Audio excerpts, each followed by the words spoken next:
अरे कृष्ण, आओ कृष्ण, आओ बलराम। प्रणाम गुरुदेव। प्रणाम गुरु माता। गुरुदेव, गुरु अपने शिष्य को जो विद्या का दान देता है, शिष्य उसका ऋण कई जन्मों में भी नहीं चुका सकता। फिर भी लोक मर्यादा के अनुसार जाते हुए गुरु दक्षिणा देना शिष्य का धर्म है। इसलिए हम आपसे प्रार्थना करने आए हैं कि आप जो भी उचित समझें उसके अनुसार आप हमें गुरु दक्षिणा देने का आदेश करें। हम वचन देते हैं कि हम उस आदेश का अवश्य पालन करेंगे।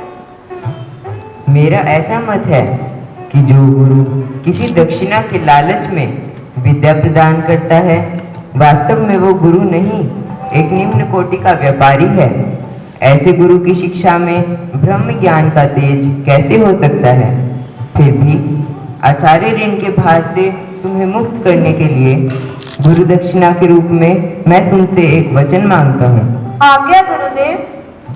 मुझे वचन दो कि जो विद्या मैंने तुम्हें सिखाई है उसका जन कल्याण के लिए सदुपयोग करोगे, और जो शक्तियाँ तुम्हें प्रदान की हैं उनका प्रयोग किसी को दुख देने के लिए, किसी को पीड़ा देने के लिए या किसी के साथ अन्याय करने के लिए नहीं करोगे।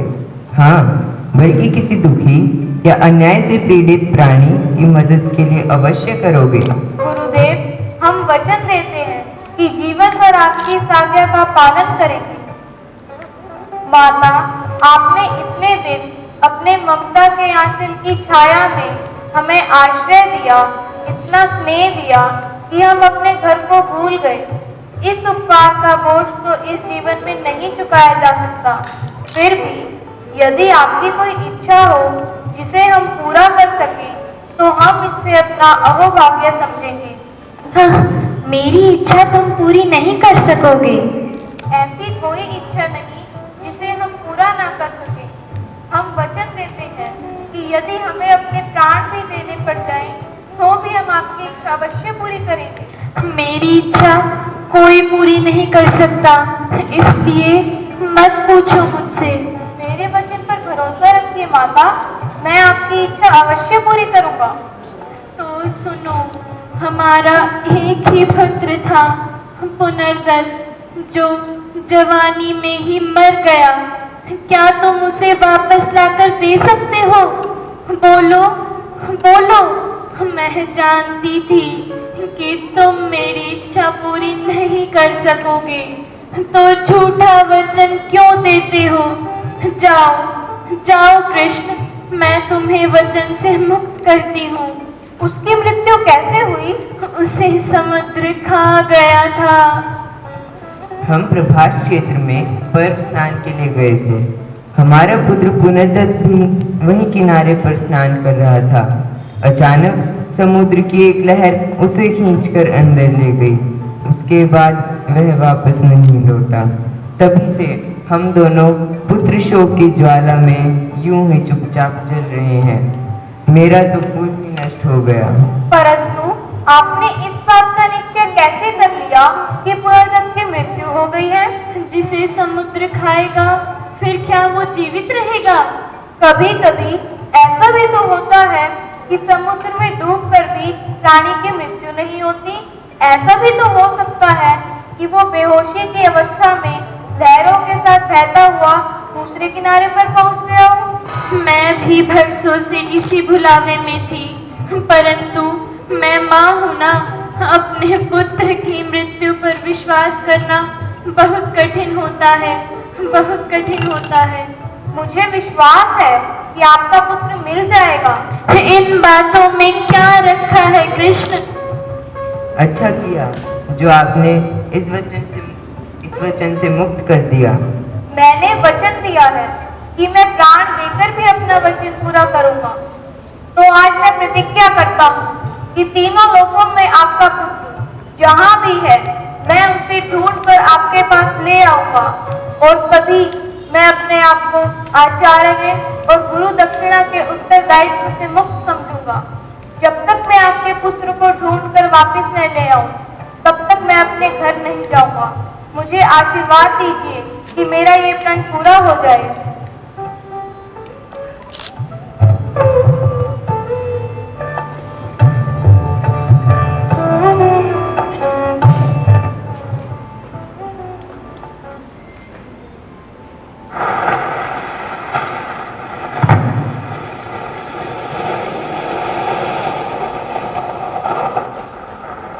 हे जगतपति, हे त्रिलोकीनाथ, मेरे को स्वयं बताकर आपने मुझे दर्शन देने की कृपा की, इसके लिए आपका कोटिशः धन्यवाद।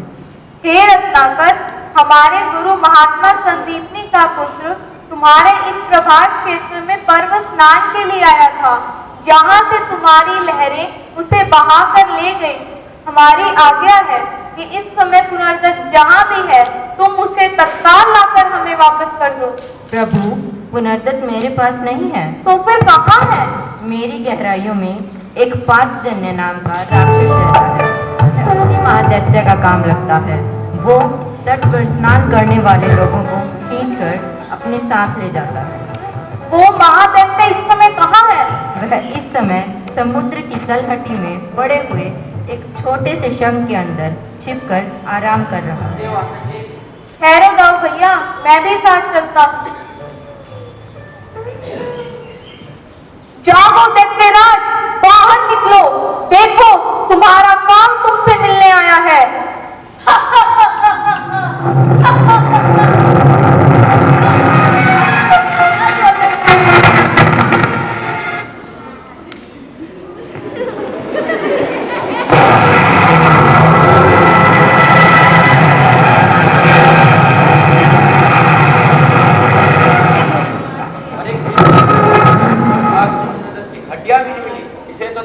मारा। वृथा ही नहीं मारा दाऊ भैया, इसके उद्धार का समय हो गया था।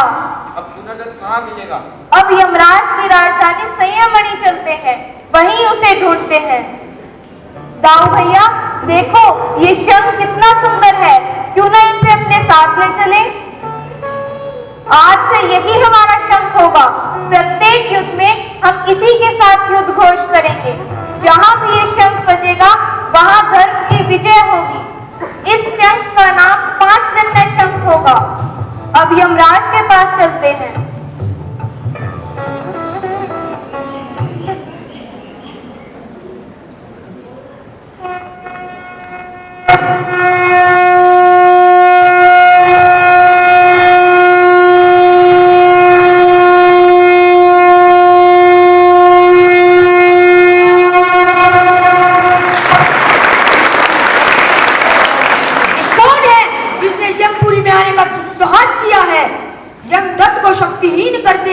ऐसा तीनों लोगों में कौन है? उसे तो स्वयं चलकर ही देखना होगा। हे प्रभु त्रिलोकपति, अपने इस दास की भूल को क्षमा करे और मेरा प्रणाम स्वीकार करे। मेरे लिए क्या आज्ञा है प्रभु? हम महर्षि संदीपनी के पुत्र को आपसे वापस लेने आए हैं। प्रभु, मेरे पास पुरानी जीवात्मा के रूप में ही आते हैं। मैं आपको उसे जीवात्मा के रूप में ही लौटा सकता हूँ।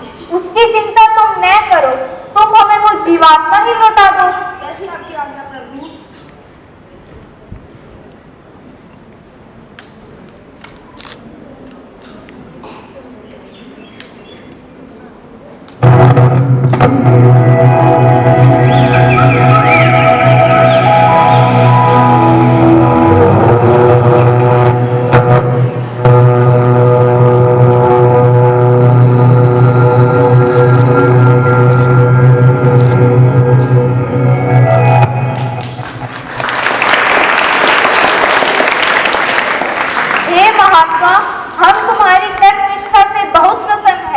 हमारे आशीर्वाद से हमारे श्री चरणों में तुम्हारी भक्ति सर्वदा अचल रहेगी।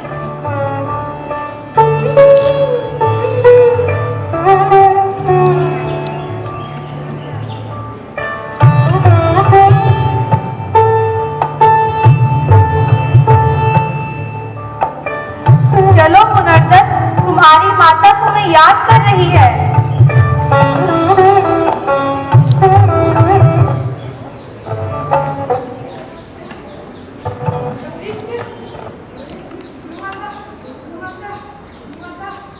क्या हुआ सुषमा?